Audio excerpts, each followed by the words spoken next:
ರಾಜ್ಯ ಹಾಗೂ ಜಿಲ್ಲಾ ಕಾನೂನು ಸೇವೆಗಳ ಪ್ರಾಧಿಕಾರದ ನಿರ್ದೇಶನದ ಮೇರೆಗೆ ಪಟ್ಟಣದ ನ್ಯಾಯಾಲಯದ ಆವರಣದಲ್ಲಿ ಜುಲೈ 11ರಂದು ಮೆಗಾ ಲೋಕ ಅದಾಲತ್ ಹಾಗೂ ಜುಲೈ 18ರಂದು ವಿಶೇಷ ಲೋಕ ಅದಾಲತ್ ಹಮ್ಮಿಕೊಳ್ಳಲಾಗಿದೆ ಎಂದು ಹಿರಿಯ ಸಿವಿಲ್ ನ್ಯಾಯಾಧೀಶ ಎಂಜಿ ಲೋಕೇಶ್ ತಿಳಿಸಿದ್ದಾರೆ. ಮಂಗಳವಾರ ಸುದ್ದಿಗೋಷ್ಠಿಯಲ್ಲಿ ಮಾತನಾಡಿದ ಅವರು, ಸಾರ್ವಜನಿಕರು ಹಾಗೂ ವಿವಿಧ ಪ್ರಕರಣಗಳ ಕಕ್ಷಿದಾರಗಳು ಈ ಲೋಕ ಅದಾಲತ್ನಲ್ಲಿ ಭಾಗವಹಿಸಿ ತಮ್ಮ ಪ್ರಕರಣಗಳನ್ನು ರಾಜ್ಯ ಸಂಧಾನದ ಮೂಲಕ ಬಗೆಹರಿಸಿಕೊಳ್ಳಬೇಕು ಎಂದರು. ಪಟ್ಟಣದ ನ್ಯಾಯಾಲಯದಲ್ಲಿ ಪ್ರಸ್ತುತ ಸೀನಿಯರ್ ಡಿವಿಷನ್ನಲ್ಲಿ 1400 ಹಾಗೂ ಜೂನಿಯರ್ ಡಿವಿಷನ್ನಲ್ಲಿ 3 ಕೋರ್ಟ್ಗಳು ಸೇರಿ ಸುಮಾರು 9500 ಪ್ರಕರಣಗಳು ಬಾಕಿ ಇವೆ. ಇವುಗಳಲ್ಲಿ ಹೆಚ್ಚಾಗಿ ಮೋಟಾರು ವಾಹನ ಅಪಘಾತ ಪರಿಹಾರ, ವೈವಾಹಿಕ ಸಮಸ್ಯೆಗಳು ಹಾಗೂ ಚೆಕ್ ಬೌನ್ಸ್ ಪ್ರಕರಣಗಳು ಸೇರಿವೆ. ಈಗಾಗಲೇ ವಕೀಲರು ಮತ್ತು ಕಕ್ಷಿದಾರರೊಂದಿಗೆ ಮಾತುಕತೆ ನಡೆಸಲಾಗಿದ್ದು, ಹಲವು ಪ್ರಕರಣಗಳು ಇತ್ಯರ್ಥವಾಗುವ ಹಂತದಲ್ಲಿವೆ. ನ್ಯಾಯಾಲಯಗಳಲ್ಲಿ ಸುದೀರ್ಘ ಕಾಲ ಸಮಯ ವ್ಯರ್ಥ ಮಾಡುವ ಬದಲು ಸಾರ್ವಜನಿಕರು ಈ ಅದಾಲತ್ಗಳ ಸದುಪಯೋಗ ಪಡೆದುಕೊಂಡು ತಮ್ಮ ಸಮಸ್ಯೆಗಳನ್ನು ಶೀಘ್ರವಾಗಿ ಇತ್ಯರ್ಥಪಡಿಸಿಕೊಳ್ಳಬೇಕು ಎಂದರು. ಕಿರಿಯ ಶ್ರೇಣಿ ನ್ಯಾಯಾಧೀಶರಾದ ಚಂಪಶ್ರೀ ಉಪಸ್ಥಿತರಿದ್ದರು.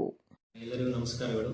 ದಿನಾಂಕ 11/7/2026ರಂದು ರಾಜ್ಯ ಕಾನೂನು ಸೇವೆಗಳ ಪ್ರಾಧಿಕಾರದ ನಿರ್ದೇಶನದ ಮೇರೆಗೆ ಮತ್ತು ಜಿಲ್ಲಾ ಕಾನೂನು ಸೇವಾ ಪ್ರಾಧಿಕಾರದ ನಿರ್ದೇಶನದ ಮೇರೆಗೆ ನಾವು 11/7/2026ರಂದು ಮೆಗಾ ಲೋಕ ಅದಾಲತ್ ಅನ್ನು ಹಮ್ಮಿಕೊಂಡಿದ್ದೇವೆ. ಅದಕ್ಕೋಸ್ಕರ ಎಲ್ಲ ಪಕ್ಷಗಾರರು ಎಲ್ಲ ರೀತಿಯ ಪ್ರಕರಣಗಳಲ್ಲಿ ಬಂದು ಭಾಗವಹಿಸಿ ಆದಷ್ಟು ಹೆಚ್ಚಿನ ರೀತಿಯಲ್ಲಿ ರಾಜಿ ಮಾಡಿಕೊಳ್ಳಬೇಕಾಗಿ ನಿಮ್ಮಲ್ಲಿ ಈ ಸೂಚನೆಯನ್ನು ನೀಡುತ್ತಿದ್ದೇವೆ. ನಮ್ಮ ಅರ್ಕಲ್ಗೂಡಿನ ನ್ಯಾಯಾಲಯದಲ್ಲಿ ಒಟ್ಟು ಪ್ರಕರಣಗಳು ಸುಮಾರು 9500 ಇದ್ದಾವೆ.